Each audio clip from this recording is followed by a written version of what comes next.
직업방송 2016년 공익채널 선정을 축하합니다. 사랑해요 한국 직업방송.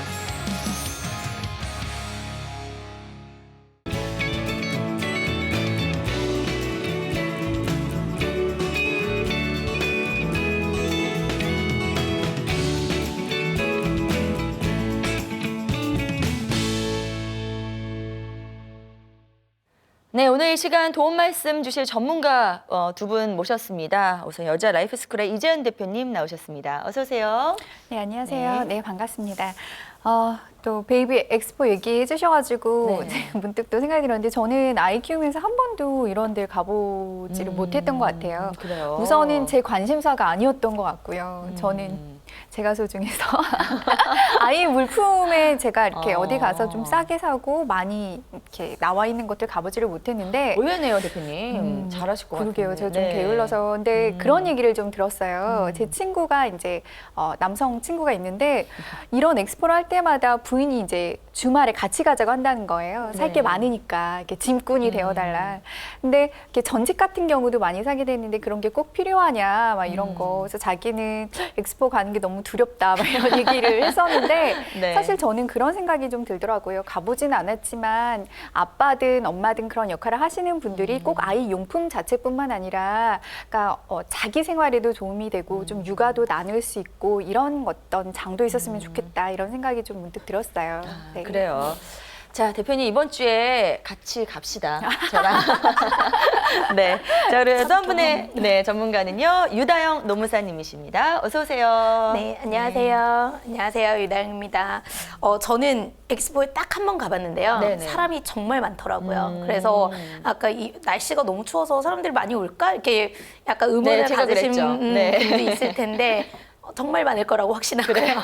그런데 이제 저는 그 엑스포를 한번 가보면서 그 막 줄 서가지고 물티슈 타고 막 이랬는데 시간이 되게 많이 걸렸거든요. 근데 마지막에 나오면서 약간 그러니까 제가 그때 갔던 거는 엄마라면 당연히 가야 되지 않을까 이런 생각 때문에 갔었는데 나오면서 약간 그런 아쉬움이 들더라고요. 그러니까 일을 하려고 하는 준비하는 엄마들도 있을 텐데 그런 그 베이비 엑스포와 경력단절 여성을 위한 뭐 취업 엑스포도 하잖아요. 이런 게 같이 좀 이루어지면 어떨까. 그러면 사실 엄마들끼리 얘기하는 것도 좀 더 많아질 테고 그렇죠. 정보도 더 많이 될 수 공유가 될 수 있을 거고 무엇보다도 엄마들의 애디들 데리고 움직이기 힘든데 한 번에 다 할 수 있지 않을까 그렇죠. 이런 생각이 좀 들었습니다. 그래요.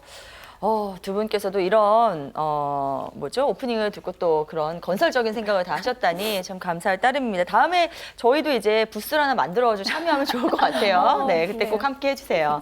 자, 이제 이 두 분 모시고 오늘 또 사연 보내주신 분의 이야기 들어보고 또 저희가 해결해 드릴 수 있는 부분을 좀 해결해 드려야 될 텐데요. 우선 오늘 사연부터 함께 만나보시죠. 저는 5년 전 첫 아이를 출산한 후 다니던 직장을 그만두고 전업주부의 삶을 살고 있습니다.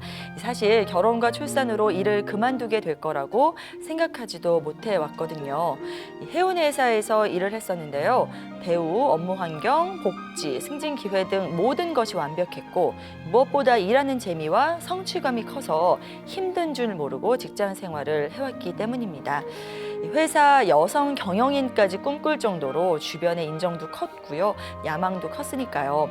하지만 첫 아이를 낳고 주말에만 아이와 시간을 쓸 수밖에 없는 구조와 시댁, 친정 중 아무도 육아를 분담해 줄 수 없는 한계, 그리고 시댁 부모의 보육기간 양육에 적극적인 반대에 부딪혀서 휴직 이후에 결국 사표를 썼습니다.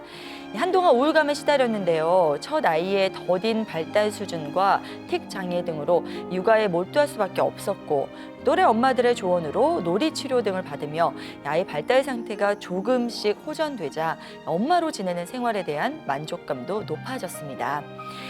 둘째 아이가 어린이집을 다니고 낮 시간이 생기면서 이것저것 배우며 미래를 계획해보고 있습니다. 예전 회사로 돌아가는 건 자신이 없고 또 예전처럼 일에 시간을 빼앗길 자신도 없어요. 양육 코칭을 받는 것이 도움이 많이 됐던 경험 때문에 양육 서적을 많이 읽으면서 시간을 보내고 있습니다. 보육교사 자격증을 인터넷 학업을 통해서 따볼까 하는 생각도 들고요. 이 시간제 근무가 있으면 지원해볼까 하는 생각도 드는데요. 새로 일을 시작하려면 어떤 접근이 필요할까요? 라고 보내주셨습니다. 저는 이분 같은 사례를 주변에서 비슷하게 많이 본 것 같아요. 그러니까 전에 일을 하셨을 때는 굉장히 전문직이셨는데 아이를 하나 둘 낳다 보니까 이제 양육에 집중하다 보니까 이제 또 양육 전문가가 된 거죠. 원래 열심히 사는 사람들은 어딜 가도 다 열심히 사시잖아요. 그러니까 이제는 그 양육한 그 경험을 살려서 그걸 바탕으로 제2의 직업을 찾으시는 분들이 굉장히 제 주변에는 많았거든요. 그래서 오늘 이분의 사연 굉장히 두 분이 어떤 답을 내려줄지 궁금합니다. 네, 대표님 사연 어떻게 보셨나요? 네, 진짜 뭐 사실 어떤 거를 열심히 하는 사람은 또 다른 것들 금방 또 몰입하고 적용하는 그런 특징이 있어서 맞아요. 이분은 저희가 아까 잠깐 쉬는 시간에 얘기했듯이 금방 또 자신에게 맞는 일을 찾고 수용할 수 있지 않을까 이런 느낌은 사실 들어요. 네네. 근데 그 접근 자체와 그 과정은 사실 그 말은 쉽지만 굉장히 복잡하고 본인에게는 도전적인 일들이 되고요. 이분 같은 경우가 가장 대한민국에서 어떻게 보면은 그 육아의 어려움과 책임감 때문에 사실 자발적인 퇴사가 아니죠. 그러니까 본인은 일에 애착도 있었고 굉장히 야망도 컸던 맞아요. 여성인데 대표까지 하고 싶었던 그러나 내려놨던 가장 대표적인 출산 육아로 인한 경력 단절이 된 그런 안타까운 아까운 그런 사례라고 볼 수가 있을 것 같습니다. 네. 근데 사실 그 굉장히 여성들의 경력 패턴을 보면 남성과 다르게 굉장히 유형들이 다양하게 있어요. 우선 큰 상위 카테고리를 보면은 이제 가정 중심형 그리고 일 중심형, 일과 가정을 동일하게 굉장히 둘 다 중요하게 두는 일 가정 중심형 이렇게 크게 세 가지가 있고요. 네. 이 세 가지 안에서도 굉장히 하위 유형들이 굉장히 다양하게 있습니다. 근데 이분 같은 경우에는 20대에는 굉장히 일 중심형이었던 거죠. 네. 그러다가 결혼을 하니까 여러 가지 상황이 있어서 가정 중심형으로 변화가 된 거고 그러나 지금 이제 또 시간적인 여유가 생기면서 다시 일 가정 중심형으로 전환하고 싶어 하는 모습들도 좀 보이는 케이스라고 좀 얘기를 할 수가 있을 것 네. 같아요. 근데 아까 잠깐 이제 기혼 여성들의 경력 패턴 얘기가 나왔으니까 일 가정 중심의 이 경력을 가져가려고 하는 여성들은 또 어떤 패턴들이 이제 하위에 있는가 잠깐 말씀을 드리면요. 우선은 복선 경력이 있어요. 두 개를 어쨌든 힘들지만 다 끌고 가려고 하는 여성이 있고 또 다른 유형은 간헐적 경력 패턴이라 그래서 그러니까 일이 뭐 이렇게 쭉 있는 게 아니라 이렇게 부분 들어가는 거죠. 그리고 네. 세 번째는 불안정한 경력 패턴이라 그래서 일 자체가 하기는 하는데 언제 어떻게 될지 모르는 거예요. 늘 가슴에 사표를 갖고 있다고 혹은 이제 자타의 이제 어떤 상황에 의해서 네네. 그만둘 수 있는 상황. 그리고 네 번째는 다중시도 경력인데요. 요거 했다 저거 했다 그러니까 이게 수직으로 커리어가 가는 게 아니라 이렇게 수평으로 이렇게 도는 느낌 있잖아요. 그러니까 고만고만한 어떤 것들이 색깔이 다른 것들이 여러 가지 하는 건데 네. 이 가치에 따라서 어떤 경력 패턴이 좋다, 어떤 건 나쁘다 이렇게 얘기할 수는 있을 것 같아요. 개개인에 따라서. 그쵸. 근데 이분 같은 경우에는 지금 보니까 현재는 여러 가지 다중적인 것들을 좀 시도하려고 하는 그런 모습들이 보이는 것 같습니다. 그래도 이런 경력 패턴이 저는 좀 개인적으로 되게 좋거든요. 한번 사는 인생인데 뭐 이거저거 해보면 그래서 그런 네. 어떤 경력 패턴이 나타나는 여성이라고 얘기할 수 있을 것 같아요. 아, 그래요. 자, 이분의 상황 분석을 먼저 해주셨고요. 그러면 이 결론에 따른 해결책은 또 잠시 후에 확인해 보도록 하겠습니다. 자, 노무사님 의견도 좀 궁금한데요. 저는 사실 이분의 사연 가운데 딱 한 군데에 굉장히 꽂혀가지고 너무 안타까운 부분이 있었어요. 아이의 발달이 좀 늦어서 예, 그것 때문에 이제 확 일을 더 그만두게 된 계기가 컸을 텐데 이렇게 아이들의 어떤 문제 때문에 경력 단절이 되신 분들이 주변에 많이 있으신가요? 어떤가요? 아마 이제 주변에서 한두 번쯤은 다 보셨을 거예요. 그리고 이제 날씨가 아무리 추워도 우리나라 엄마들은 아이 교육을 위해서라면 가는 그런 좀 열정이 많이 있는데요. 네. 우리나라만큼 경력 단절이 많이 이루어지는 나라가 일본이거든요. 네, 근데 왜냐하면 아이 교육에 대한 그러니까 열정도 되게 크고 교육 환경 자체도 좀 약간 그러니까 아이에게 되게 신경 많이 써줘야 맞아요. 되고 그리고 무엇보다도 그런 어떤 아이가 뭐 학업이 좀 뭐 뒤처진다거나 아니면 발달이 조금 늦는다거나 뭐 심지어 이제 아주 아기 때 걸음마만 좀 늦어도 모든 이런 그런 책임에 대해서 기승전 엄마가 뭐 잘못해서 내지는 엄마의 돌봄이 부족해서 이런 식으로 이렇게 되는 경우들이 많아요. 네. 그래가지고 우리나라 같은 경우에는 이제 경력 단절의 좀 많은 원인의 하나라고 볼 수 있죠. 네네. 그렇군요. 주변에 그러니까 이런 사례들이 많다는 건데 대표님 보시기에도 그런가요? 근데 정말 엄마들에게는 뭐 다른 사람들이 다 니 탓이야 이러기 전에 그냥 어떤 본능적으로 아이가 그렇죠. 뭔가가 아프면은 그냥 올스톱 되잖아요. 예, 그런 문제들도 항상 여성들이 안고 가야 되는 문제인 것 같아요. 대표님 네, 맞아요. 주변은 어떤가요? 저는 이제 직장에 나와서 얼마 전에 저희 아이에게 새로운 증상이 있는 거예요. 계속 애가 이렇게 손을 이렇게 무의식 중에 계속 이렇게 하는 습관이 있는데 이게 틱장애의 또 어떤 한 증상이라고 이렇게 돼 있는 게 보이는 거예요. 갑자기 제가 너무 진짜 가슴이 쿵하면서 그날 잠을 못 자고 미친 듯이 틱장애 치료법 막 이런 거 네. 찾아보고 막 그랬었는데 알고 보니 그것이 틱장애가 아니고 아이가 이제 한글 공부에 너무 심취한 나머지 네. 글자만 보이면 연습하는 다행이네요. 습관이었던 거예요. 네네. 근데 그때 이제 제가 하루 정도 너무 마음고생을 했던 기억이 있기 때문에 만약에 이렇게 경미하긴 하지만 발달 속도가 늦거나 이러면 엄마는 진짜 뭐 일을 포기할 생각이 우선이 들 것 같아요. 그렇죠. 근데 제 주변에는 유독 좀 이런 사례가 많이 있습니다. 뭐 그래요? 한 사례는 15년 증권사에서 일한 친구가 있는데요. 지점에서 일하다 이제 본사로 꿈을 이제 막 진짜 딱 이룬 거예요. 근데 아이가 이제 초등학교를 이제 작년에 들어갔는데 선생님께서 유치원 선생님께서 이 아이가 유독 산만하고 집중을 좀 못한다. 어머니의 특별한 케어가 필요해 본다. 이렇게 졸업쯤에 얘기를 한 거예요. 네네. 그러니까 이 말이 이제 가슴에 꽂힌 거죠. 네네. 그렇게 보니까 얘가 진짜 좀 학교 생활도 좀 뒤처지는 것 같고 그래서 결국 친구는 이제 아이 1학년 초반에 이제 회사를 그만뒀어요. 그리고 또 다른 친구는 5살인데 아이가 아직 말을 못 하거든요. 그러니까 네. 말을 그러니까 굉장히 단순한 단어 정도밖에 못 해요. 근데 공사를 다니는 친구인데 이 친구 역시도 아이 때문에 휴직이든 계속 이제 그만두는 퇴사를 고민하고 있습니다. 그러니까 요즘은 또 초등학교 1학년 때 성적이 또 평생 간다고 얘기가 돌잖아요. 그런가요, 네, 요즘에는? 그래서 엄마들이 그래요? 1학년 때 휴직을 실제로 초등학교 많이 1학년 이요? 해요. 네. 뭐 아까 얘기 나눠봤는데 2학기 때 그렇게 공부가 어려워진다면서요. 그래요. 그래서 저 지금 완전 긴장하고 저희 있는데. 아이는 2학년인데 왜 여태 저는 그걸 못 느꼈을까?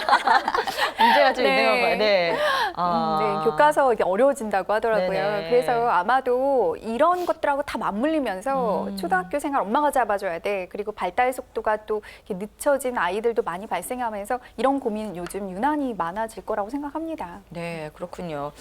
대표님 주변 분들은 좀 안타깝네요. 공사 다니시다가 또 뭐 증권사 본사로 올라오신 분이 이렇게 경력 단절을 겪게 됐다고 하니까 더 안타까운데요.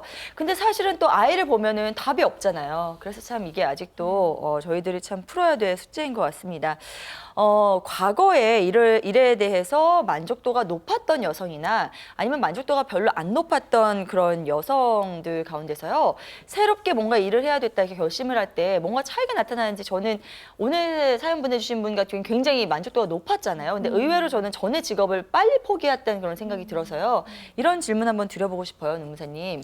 예, 전에 직업의 만족도가 높으면 아무래도 미련이 있을 텐데 그렇죠. 어떤가요? 이제 새로운 직업 일 찾을 때 패턴이. 만족도가 높았던 분들 같은 네. 경우에는 이제 과거에 어떤 일을 했느냐에 따라서 다시 직업을 구할 수 있고 없고 이게 조금 뭐 차이가 있긴 하지만 네. 만족도가 높았던 경우에는 이제 그 동기 일을 하려고 하는 동기 내가 일을 할 때 이런 부분 성취했었지 난 다시 그런 걸 좀 하고 싶어 내지는 이분 같은 경우는 아까 우리도 뭐 앞에서도 얘기했지만 뭐든지 다 열심히 하시는 분이잖아요. 그렇기 때문에 그러니까 분명히 여기서 막 새로운 것들을 찾아내려고 하실 거거든요. 그래서 네네. 이제 일의 만족도 같은 경우에는 다시 일하려고 하는 동기와 굉장히 밀접한 관련이 있다라고 보여져요. 그래서 예를 들어 이제 만족도가 낮았던 분들, 그러니까 다시 일하려고 아예 알아보지도 않는 분들 같은 경우에는 뭐 일의 전문 영역과 상관없이 예전에 내가 했을 때 일을 했을 때 전혀 만족스럽지 않았고 행복하지도 않았고 이랬던 분들 같은 경우에는 다시 내가 일을 해야지. 라고 하는 게 외부적인 요건이 오지 않는 한, 뭐 예를 들어서 경제적으로 되게 어려워진다거나, 네네. 뭐 남편과 이혼을 한다거나, 뭐 이런 그런 외부적인 충격이 오지 않는 한은 특별히 다시 일해야지라고 막 이렇게 동기부여가 되는 경우가 좀 적은 거죠. 네. 그렇군요. 그러니까 만족도를 많이 느낀 분들일수록 하여튼 업종과 상관없이 다시 일을 하게 될 확률이 이제 높다는 그런 말씀이신데 이 패턴에 대해서 대표님은 또 어떤 생각이신지 궁금한데요. 실제로 그 경력 단절 여성들이 과거에 했던 업계로 돌아가느냐, 새로운 어떤 이제 전환형의 일을 하느냐 이런 거 가지고 이제 연구한 것들을 보면 전문성하고 만족도라고 하는 요소가 가장 큰 이제 영향력을 주는 걸로 나타나고 있어요. 그러니까 네. 실제로 우리가 뭐 상식적으로 생각을 해봐도 만족스러웠고 그 분야에 내가 전문성이 있으면 당연히 그쪽으로 돌아가거나 유사한 쪽으로 가겠죠. 그렇죠. 그런데 이 둘 중에서도 누가 더 힘이 세냐면 쉽게 말해서 전문성이 훨씬 더 힘이 세다는 거예요. 그러니까 그래요? 그 자기가 전문성을 가지고 있던 분야에 종사했던 분들, 준 전문직까지는요, 다시 과거에 했던 일로 이제 돌아가는 경우가 많이 있습니다. 왜냐하면 잠깐 뭐 경력 단절이 생겼고, 뭐 다시 돌아가서 적응하고 막 이런 힘든 시간들이 몇 년이 있다 하더라도 그런 분야는 다시 위로 올라갈 수 있는, 그러니까 쉽게 말하면 승진 같은 것, 다시 할 수 있는 기회들이 좀 보장이 된다는 거죠. 다시 클 수가 있다라고 네네. 예측을 한다는 거예요. 근데 전문성은 없고 만족감만 있었던, 그러니까 이번 사례 같은 경우에는 돌아가기가 사실은 쉽지 않습니다. 왜냐하면 여성들 같은 경우는 40세부터 뭐 45세 요때까지 실제로 이제 딱 정점을 찍고 후퇴하는 경우가 되게 많이 있고 퇴사하는 경우가 많이 있어서 네. 일반 사무직의 경우에는 아무리 만족감이 있어도 얼마 못 버티겠지 이렇게 생각을 하니까, 그래서 만족감이 있었던, 전문성은 별로 없지만 만족감만 있었던 경우에는 그 일을 발판으로 자신의 비즈니스를 하는, 그러니까 사업가 유형이 되는 경우가 되게 많이 있습니다. 그래서 네네. 이분도 어쩌면 이제 예전으로 돌아가고 싶지는 않다. 아마 너무 이제 일의 강도가 높아서 그런 생각을 하시는 것 같은데, 자신의 비즈니스에 대해서 이제 고민하실 수 있는 시기가 있으실 것 같아요. 그렇군요. 자, 그렇다면 이런 패턴들을 참고해서 이제 이분한테 필요한 경력들, 그 방향을 좀 두 분께서 제시해 주셔야 될 텐데요. 노무사님께서는 어떤 쪽으로 좀 추천해 주시고 싶으신가요? 방금 저희가 이제 분석한 것처럼 네. 이분은 만족도가 높고 전문성이 좀 떨어져요. 일반 사무직 같은 경우, 일반 사무직 5년은 사실 좀 가혹하게 얘기하면 경력 시장에서 아무것도 아닐 수가 그래요. 있거든요.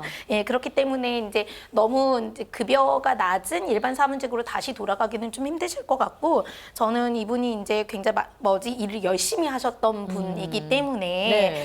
이거를 조금 더 확장을 해가지고 약간 부모 교육을 전문으로 하는 사업체를 한번 좀 만들어 보시면 어떨까, 뭐 이런 생각이 좀 들었어요. 네네. 근데 부모 교육 같은 경우에 요즘 형태도 굉장히 여러 가지고 연령별로도 접근하기가 좋고, 그다음에 이제 대상도 엄마를 넘어서 아빠, 할머니, 이제 요즘 양육에 참여하는 할머니들도 많잖아요. 그 대상을 좀 구분해서 하는 것도 좀 좋을 것 같고요. 네네. 그다음에 그러니까 기존에 아직은 이제 내가 아직은 좀 준비가 안 됐어라고 생각하신다면 기존에 이제 읽었던 육아서나 이런 것들을 이렇게 좀 정리해 보면서 약간 프로그램을 만든다거나 기획서를 만든다거나 이런 식으로 좀 그런 프로그램이나 기획 자체를 판매하는 약간 뭐 어떻게 보면 교육 컨설팅 이런 쪽도 좀 괜찮으실 거라는 생각이 좀 듭니다. 네, 알겠습니다.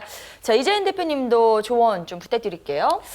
사실 이분이 더 많은 정보를 최근에 어떤 거에 관심이 있고 이런 것들에 시간을 많이 쓰고 있어요. 또 다른 네. 정보를 주셨다면 저희가 또 탐색할 수 있는 것들이 있을 텐데 지금 현재로는 양육 코치, 부모 교육 코치, 저는 그러니까 회사를 설립하는 거 얘기해 주셨는데 돈이 많이 들고 좀 두렵잖아요. 그러니까 그거 말고 차리지 않아도 그냥 자격을 갖추면 프리랜서로 활동할 수 있는 부모 교육 코치를 저는 또 추천해 드리고 싶은데, 네네. 사실 이분이 과거에는 해온 뭐 선박회사에 다니셨지만 지금은 아이의 어떤 상황으로 인해서 아마 삶이 되게 많이 변화됐을 거라고 생각해요. 가치도 변화됐을 거라고 생각하고 또 생각하는 방식도, 라이프 스타일도 많이 바뀌셨을 거라고 생각하는데요. 네. 이렇게 30대 중반 후반부터는 내가 지금 꾸리고 있는 삶과 그리고 해왔던 일을 이렇게 통합하는 작업이 사실 굉장히 중요하고, 그것이 또 진로에 있어서도 굉장히 중요한 경쟁력이 될 수가 있습니다. 그래서 네. 본인이 아이가 좀 속도가 느리고 발달하는데 또 약간 경미한 특장애 같은 어떤 장애 같은 것들이 있어서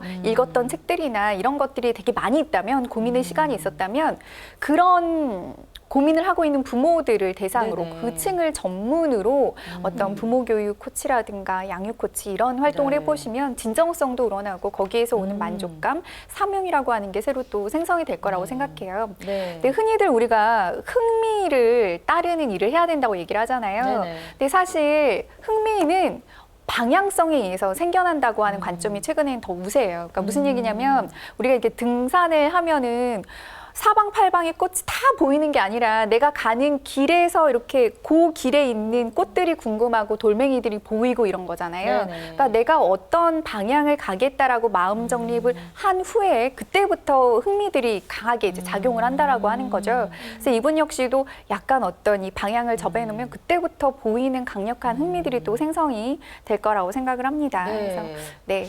알겠습니다. 그래서 이 방향을 잘 잡아야 될 텐데 다행히 두 분께서 오늘 같은 방향을 제시해 주셨어요. 두 분이 또 다른 방향을 제시했으면 또 어디서 고민이 될 텐데요. 부모교육 코치 쪽으로 두 분께서 다 말씀해 주셔서요. 그래서 제가 코치 양성 과정과 관련된 정보 같은 게 있다면 그것도 좀 전해 주셨으면 좋겠어서요. 질문 좀 드려볼게요. 어디를 참고하면 좋을까요? 그러니까 코칭이 요즘은 굉장히 많이 사용되고 있죠. 원래 네네. 이제 코치라고 하는 게 스포츠, 그러니까 뭐 김연아 선수의 코치 뭐 이런 것처럼 스포츠 부문에서만 사용하다가 그 코칭이라는 개념이 굉장히 이제 뭐 여러 가지 분야로 확대가 되면서 뭐 생활적인 부분, 뭐 라이프 코치, 그다음에 이제 비즈니스 영역에서 비즈니스 코치, 그다음에 영업하시는 분들에게도 이제 코칭이라는 그런 것들은 이제 좀 학습이 되면서 네. 코칭 리더십 뭐 이런 것들까지 이제 굉장히 많이 생겼죠. 나오고 있죠. 네네. 그래서 다양한 기관에서 아주 다양하게 교육들이 많이 이루어지고 있어요. 그런데 이게 이제 그 뭐지 가장 권위를 인정받고 있는 게 한국 코치협회거든요. 근데 이제 이게 뭐 국가에서 만들어진 그 기관은 아니고 사단법인인데 네. 여기에서는 이제 국제 코치협회라고 하는 곳에서 여기서 한국에서는 뭐 국제적으로 인정받는 코치가 되려면 여기에 그 뭐지 코치 수료 과정을 거쳐야 된다. 뭐 이런 일종의 시험이 있어요. 그러니까 그래요. 그 시험을 거쳐서 인증을 받아야 되거든요. 그래서 그렇게 하는 게 이제 가장 권위를 많이 인정을 받고 있고요. 그래서 그 각종 뭐 코칭 관련한 교육기관들이 굉장히 많이 있고 이곳에서 인증만 나중에 받는 분들도 있어요. 네네. 그래서 이제 그 한국 코치협회라고 하는 곳을 좀 참조하시면 좋을 것 같고요. 네네. 근데 제가 홈페이지를 또 이제 이 준비를 위해서 들어가 보니까 네네. 강의료가 굉장히 비싸더라고요. 그래요. 예. 네. 그리고 이제 사실 코치 같은 경우에는 아직 국가공인 자격증이 없어요. 국제공인 자격증도 없고요. 근데 네네. 이거는 그러면 어떻게 해야 되는 거지? 라고 생각하실 수 있는데 이건 뒤집어 얘기하면 내가 소정의 그 뭐지? 교육 과정만 거치면 나의 경험으로 더 많은 일을 할 수 있다라고 뒤집어서 해드릴 수도 있거든요. 네네. 그래서 사설 자격증 뭐 이런 거 얘기하시는 분들이 있으면 좀 자세히 좀 살펴보시고요. 네네. 네, 그래서 풍부한 참고하면 좋을 것 경험이 같네요. 사실은 네. 코칭에서는 훨씬 더 유리하거든요. 그래서 네네. 그런 그 국제 코치 한국 코치협회에서 인증해주는 기준 이런 것들을 보면 유료 코칭 시간 이런 것들을 굉장히 중요하게 여겨요. 그렇기 때문에 그 기준들을 이렇게 좀 잘 보시고 기초적인 교육을 받으신 다음에 실질적으로 경험을 많이 쌓으시는 게 훨씬 중요합니다. 예, 잘 들었습니다. 자, 오늘 사연 보내주신 분 경력적으로 저희가 먼저 이렇게 방향을 좀 제시해 드렸고요. 이제 전반적인 그 라이프 컨설팅을 마지막으로 좀 두 분께 부탁을 드려보도록 하겠습니다. 먼저 대표님께 좀 여쭤볼까요? 저는 요 사례에서 이제 눈에 확 들어왔던 말 중에 하나가 네. 그러니까 시댁의 어떤 반대로 일을 그만두게 됐다라고 하는 얘기가 있어요. 근데 네. 사실 이게 흔히들 아이를 키우는 게 이제 조부모도 많이 일을 관여하니까 네. 뭐 이렇게 받아들였나 보다 뜻을 이렇게 생각할 수 있지만 이분이 한번 그 패턴이 나에게 있는지 좀 보셨으면 좋겠어요. 어떤 패턴이냐면 유독 내가 시댁 앞에서 작아지지 않는가. 시댁의 어떤 요구 이렇게 해라 이렇게 하면 내 마음속은 그렇지 않아도 그걸 다 따르게 되는 어떤 그런 모습이 나타나고 있지 않은가 이런 걸 좀 네네. 살펴봤으면 좋겠는데요. 실제로 이런 거 있잖아요. 결혼할 때 내가 좀 기우는 결혼을 했다. 나는 보잘것 없는데 날 받아주셨어. 이렇게 생각하는 어떤 뭐 이게 사실은 사실이 아니지만 그런 인지를 하고 있으면 시댁이 어떤 한마디 하면 거기에 다 수용하는 그렇게 따라가는 왜냐하면 나는 자격이 부족한 여자였으니까 아이라도 잘 키워서 인정받아야 돼. 이런 열등감이 네. 계속 작용할 수 있거든요. 그러니까 지금 다시 새로 시작하는 이 지점에서는 혹시 내가 그런 거에 계속 움직이는 어떤 패턴을 갖고 있지는 않은가 저는 삶에서는 요거 한번 체크해 보셨으면 좋겠습니다. 아, 네. 대표님, 굉장히 시원하네요. 네. 네. 뭔가 이렇게 속이 시원해지는 이런 느낌은 뭘까요? 네. 왜 그럴까요? 잘 들었습니다. 자, 노무사님도 라이프 컨설팅 한 말씀 좀 부탁드릴게요. 저는 이분이 지금 일할 수 있나? 이런 생각이 좀 들었어요. 그러니까 아기가 뭐 지금 이제 조금 더 발달 속도가 뭐 따라잡아졌고 뭐 둘째도 어린이집에 갔고 뭐 이렇게는 했는데 사연에 보면 앞부분에 육아를 해주실 분이 없어서 네. 이제 본인이 전담하신 거잖아요. 그렇기 때문에 지금 내가 또 다시 일을 했을 때 나중에 이제 뭐 아기가 또 초등학교 가고 뭐 이렇게 됐을 때는 또 시간 조절이 어렵잖아요. 그렇기 때문에 지금 일하고 싶다는 마음은 알겠는데 물리적으로 내가 지금 일을 할 수 있는지 좀 다시 한번 체크해 보시는 게 좀 중요할 것 같아요. 네, 알겠습니다. 자, 오늘 마지막으로 두 분께서 라이프 컨설팅 해드리면서 또 어떻게 보면 작은 과제를 드린 거나 마찬가지입니다. 오늘 사연 보내주신 분 이 문제 꼭 한번 진지하게 생각해 보시고요. 또 새로운 인생의 2막 좀 잘 시작해 보시기 바랍니다. 저희 뭐 이제 마칠 시간이 다 돼서요. 두 분과는 여기서 인사 나눠야겠네요. 오늘도 수고 많으셨습니다. 고맙습니다. 고맙습니다. 네.